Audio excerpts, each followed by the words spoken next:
Fish on Fridays. I'm Al McCauley. On April 23rd every year, the church remembers St. George. Now, St. George is one of those guys who comes down to us as somewhat legendary. In fact, what we know most about him comes from a 13th century collection of saint stories, what are called hagiographies, these almost embellished stories, these legendary stories about great men and women who basically lived lives that were miraculous and legendary, but they give us some kind of lesson or model to follow. And in this collection, again, called the Golden Legend, we hear about St. George.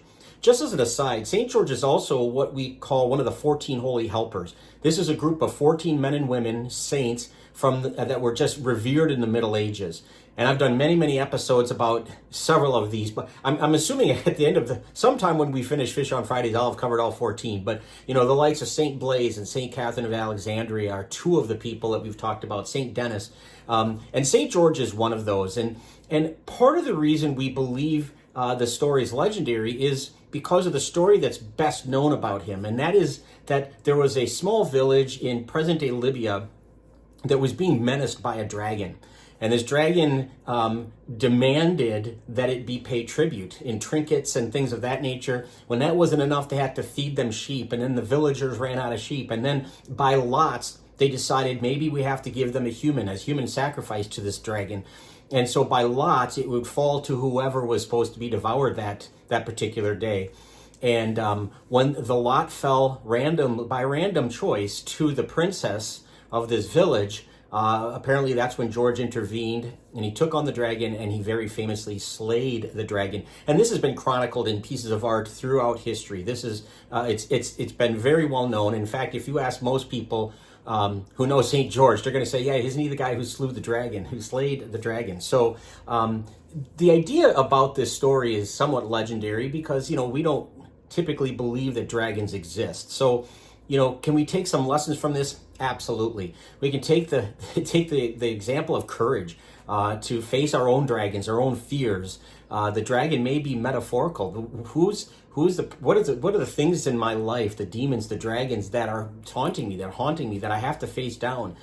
Over 1,000 times in the Bible, in both Old and New Testament, we hear the phrase, do not be afraid, or some variation of that, don't fear.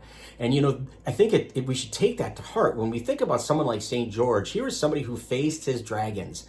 And if you're honest with yourself, we all have those. We all have those things that we'd rather, those sinful practices we'd like to give up or not do anymore. That's a dragon in our lives. If we're tempted towards certain things like being impatient or angry, those are dragons as well. It doesn't have to be necessarily a physical reptilian beast that shoots fire from its mouth, but it can be something that nags at us, that haunts at us, that keeps us from being who we fully are called to be by God. Now, what's interesting about George is, what's probably more true about him, what we do also know about him, is he was a soldier. He was a soldier in what we would call present-day Turkey today. He was part of the Praetorian Guard. And under the reign of Diocletian, it's said that Diocletian forced the soldiers to make a public oath against Christianity, not just in favor of the Roman gods, but against Christianity. And nobody did anything. And people followed because they just followed, but George couldn't deal with that. And so he not only refused to do it, he walked up to the person who was delivering this message, took the scroll from them and ripped it to shreds, as if to say defiantly, I'm not going to do this. So in that way, he did face his dragon, the dragon being Diocletian in this case, and possible persecution. And what we do know and what we're told from the Golden Legend, again, this book, is that he was tortured and he was executed on April 23rd in the year 303. That's what we're told. That's why April 23rd is his feast day, by the way. Still today, because this happened in present-day Turkey, he's honored by he's even honored by Muslims. Muslims revere George. They think he's a great guy. And you know very well, too, that he is well-loved in England, and he is that example of chivalry, if you will, of the chivalrous knight who is going to defend not just the lady, but the homeland. So St. George is one of those people that, whether you believe the stories or not, whether you think they're just legend, there's still plenty to take there that we can learn from this man's life, that courage is not the absence of fear, but it's the ability to move beyond our fear, to face those dragons in our lives, to really repel them, and to be more aligned with the will of God in our lives. So there you go, St. George. If you know or love somebody named St. George, perhaps you want to share this content with them. You can share with anybody for that matter. We would love it if you would subscribe to our YouTube channel or follow us on Facebook. But either way, please continue to slay those dragons in your life.